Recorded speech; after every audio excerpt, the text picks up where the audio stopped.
When you think of Nepal, you probably picture Mount Everest, maybe serene temples. But beyond that postcard image, a high-stakes geopolitical game is playing out. This is no longer some tranquil Himalayan kingdom. It's become a critical flashpoint. And we're about to break down a power play with a very real deadline that could reshape all of South Asia.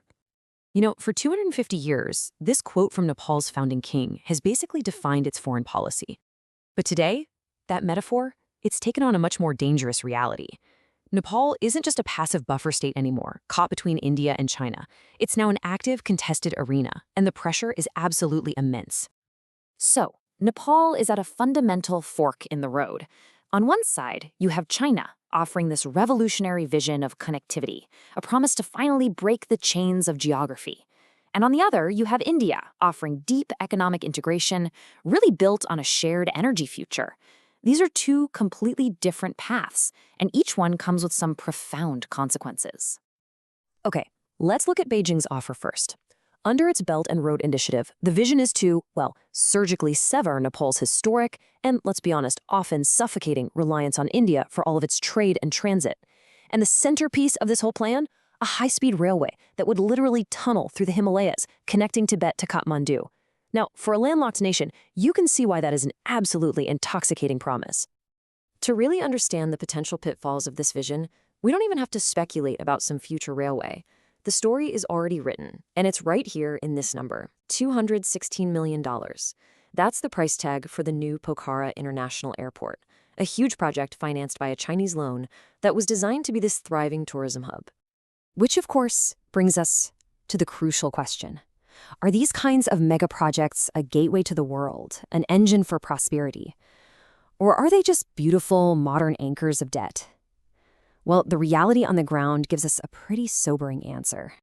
The airport stands as a pristine monument to flawed execution. It has 0 scheduled international flights, which makes it commercially unviable. The basic diplomatic and business groundwork to make it work, it was just never done. Now look, this isn't some classic debt trap engineered by Beijing. This is a trap that Nepal is carefully and painstakingly constructing for itself.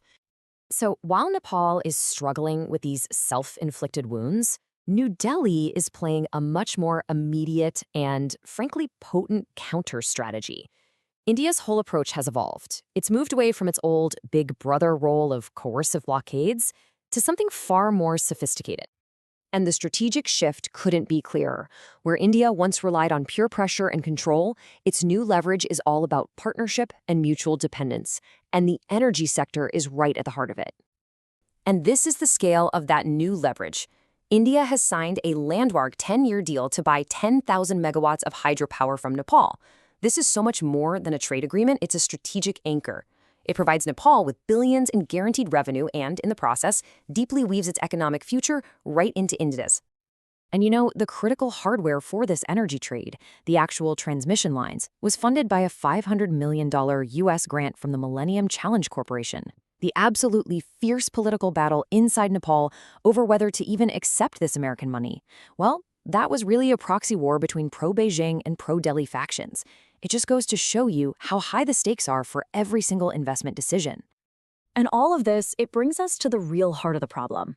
Because the greatest risk to Nepal's future isn't China, and it isn't India. It's the volatile, fragmented nature of its own domestic politics. For any investor looking in from the outside, this cycle is an absolute nightmare. A new coalition government forms, and boom, it immediately makes a sudden strategic pivot, stalling or canceling projects approved by the last administration. But before any real progress is made, that government inevitably collapses, and the whole cycle just repeats itself. This constant churn creates a deep policy paralysis. It just erodes investor confidence, and it turns vital long-term planning into a political football. So, with that critical financial deadline I mentioned fast approaching, the future can really be distilled into 3 potential scenarios. First, why is there a deadline? Why the urgency? It all comes down to November 2025.